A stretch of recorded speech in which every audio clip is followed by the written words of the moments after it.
seorang Paulus.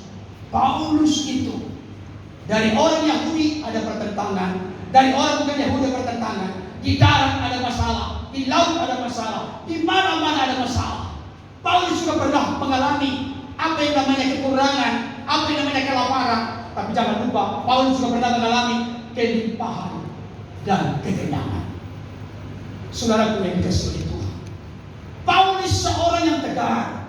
Paulus seorang tidak pernah putus asa. Paulus seorang tidak pernah menyerah dalam menghadapi badai kehidupan yang begitu berat, yang begitu besar menerpa kehidupannya.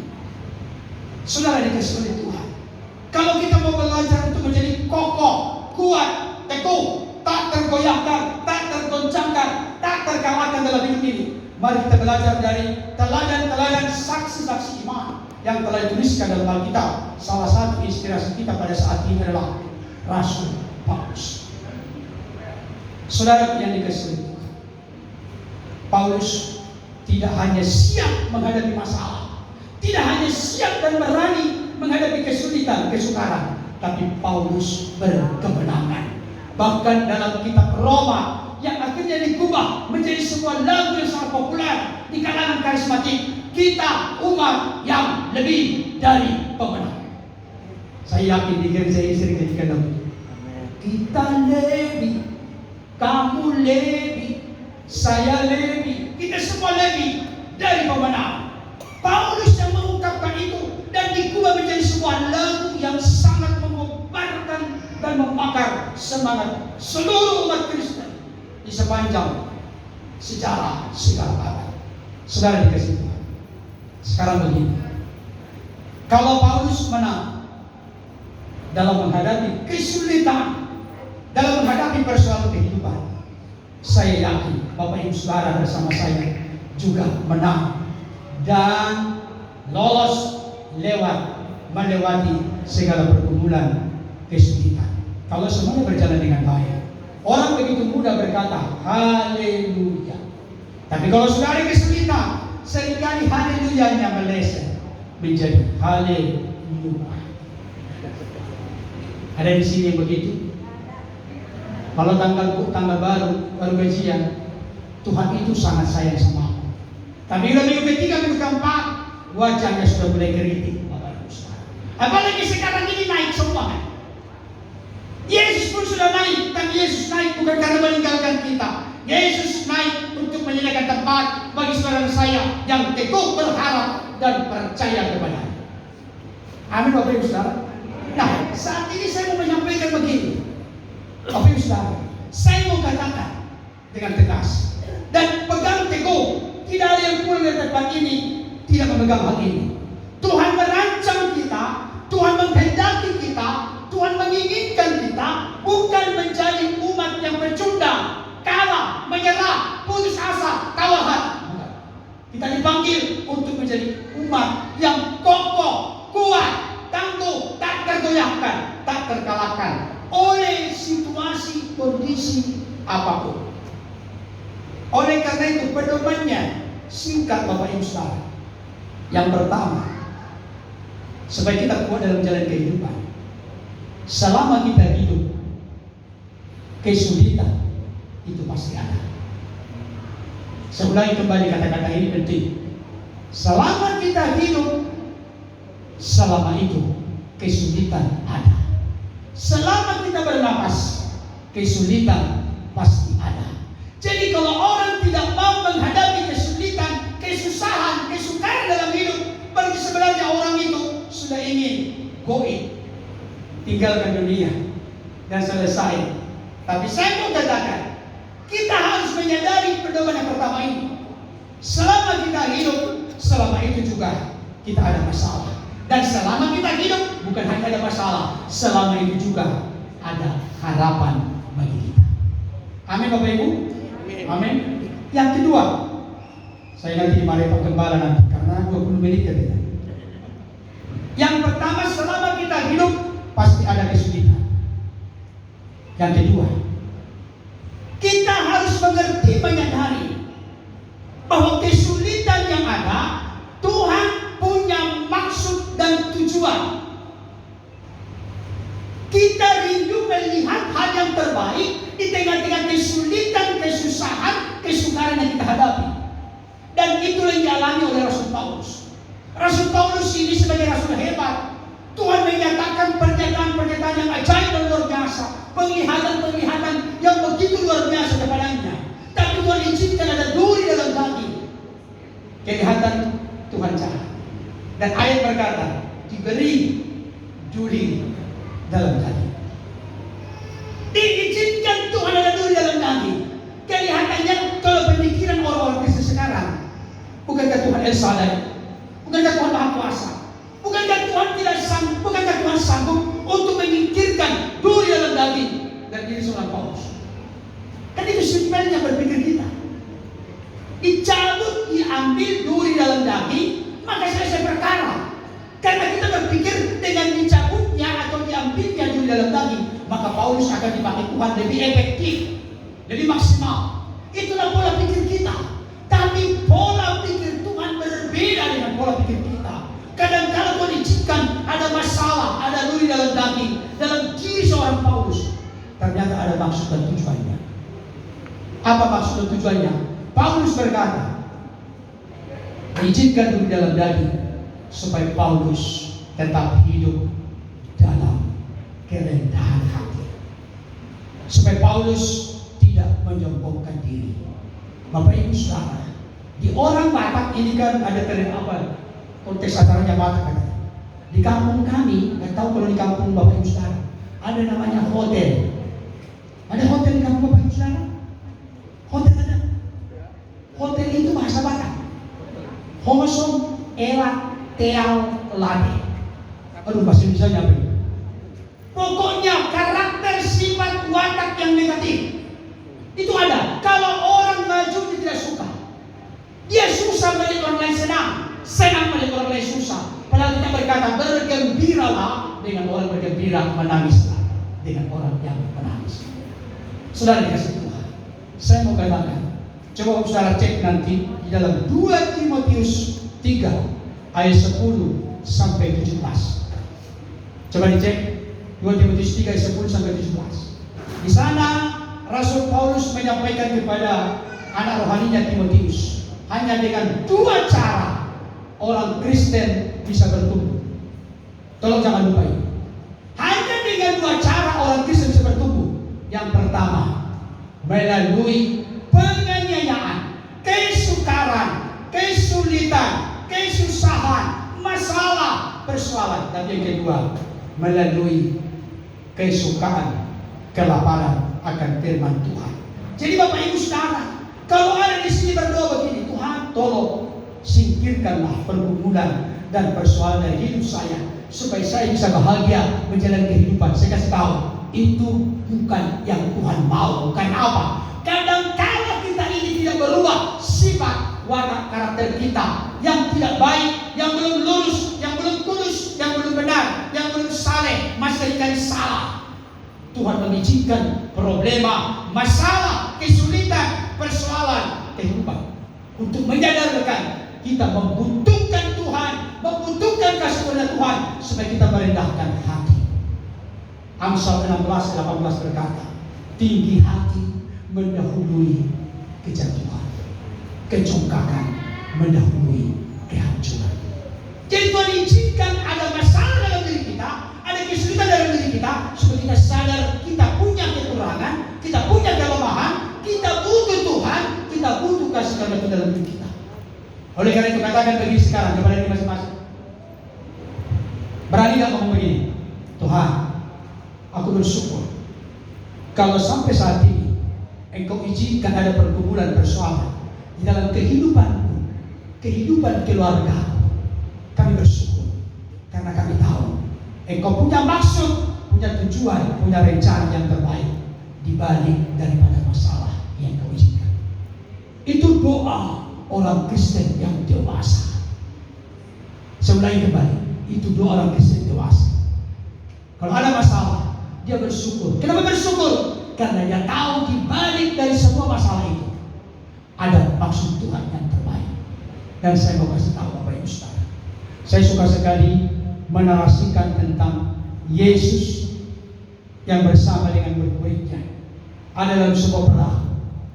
Yesus tidur di sebuah tilam di buritan kapal. Tiba-tiba mengamuklah taupan yang sangat dahsyat. Ombak menyembur masuk ke dalam perahu. Perahu itu mulai penuh dengan air. Murid-murid berupaya dengan pengalaman mereka sebagai nelayan mengatasi gejolak, mengatasi masalah di mana nyawa mereka terancam. Tapi karena mereka kewalahan karena perahu mereka hampir penuh dengan air, mereka pun membangunkan Yesus. Guru, engkau tidak peduli kalau kita binasa. Bayangkan, karena kepanikan, ketakutan, ada ucapan berkata bersama dengan Yesus celaka. Padahal Yesus yang mengontrol baik darat maupun laut. Yesus berkuasa di darat, Yesus berkuasa di laut. Tetapi jangan lupa, perhatikan baik Bapak Ibu sekarang. Jangan luput pesan firman Tuhan itu. Kesulitan, masalah, ancaman nyawa yang dihadapi murid-murid menjadi senjata, menjadi jalan, menjadi pembuka. Tuhan menyatakan, mendemonstrasikan kuasa perbuatannya. Yesus berkata, hai danau, tenanglah. Hai angin, redalah. Jadi Bapak Ibu Saudara, buat dalam diri masing-masing, tua, muda, besar, kecil, katakan begini, Tuhan, aku bersyukur di tengah-tengah studiku, kuliahku, pekerjaanku, rumah tanggaku ada masalah. Karena aku tahu masalah adalah jalan bagi Tuhan untuk menyatakan dan mendemonstrasikan kuasanya. Saya setuju dengan seorang hamba Tuhan bernama J. Hudson Taylor. Beliau berkata, kesulitan, kesukaran, masalah, persoalan adalah pentas di mana Allah akan mempertontonkan kuasanya. Coba dicamkan dalam hati masing-masing. Kesulitan, kesukaran adalah pentas di mana Allah akan mempertontonkan kuasanya. Jadi Bapak Ibu Saudara, kita tidak tahu apa yang akan terjadi 2024, tapi kita yakin ketika kita berjalan dengan Tuhan. Paulus berkata, sangat terkenal ayatnya, segala perkara dapat kutanggung di dalam Dia yang memberi kekuatan kepadamu. Jadi pertama, selama kita hidup pada masalah. Yang kedua, masalah adalah jalan bagi kita untuk mengubah karakter. Tuhan bahkan karakter dan untuk menyaksikan kuasa perbuatan Tuhan. Yang ketiga, perhatikan banyak. Bapak Ibu Saudara, masih ada yang tahu tagline ketika terjadi tsunami di Aceh? Apa lagunya? Tolong saya buat liriknya, Bapak Ibu Saudara. Ada yang bisa menjawab? Na na na na na na. Ada yang sudah tahu? Na na na na na na. Udah ada yang tahu? Badai. Apa? Badai pasti berlalu. Berarti ada masa kadaluarsa sana. Jangan takut, jangan khawatir, jangan cemas menghadapi kesulitan dalam hidup, karena ada masanya. Kapan selesai? Saya mau kasih tahu, ini persoalan yang sering ditanyakan oleh Tuhan. Kapan selesai masalah ini? Saya kasih tahu. Jawabannya ada. Kapan selesai? Setelah Kristus, setelah Tuhan melihat ada cerminan wajahnya, karakternya, sifatnya, wataknya ada dalam diri kita. Tuhan lihat sudah selesai, Tuhan angkat masalah itu. Tapi kalau kita model orang Israel di padang gurun, bersungut-sungut, keras kepala, tinggal tengkuk sudah memberontak, akan makin panjang permasalahannya. Oleh sebab itu, ingat Bapak Ibu Saudara, pertama, kekuatan dalam kesulitan yang pertama, masalah selalu ada selama kita hidup. Jangan merasa asing. Semua manusia punya masalah. Yang kedua, masalah kesempatan bagi kita untuk diubah karakter dan melihat, menyaksikan kuasa Tuhan. Yang ketiga, masalah ada masanya akan berlalu.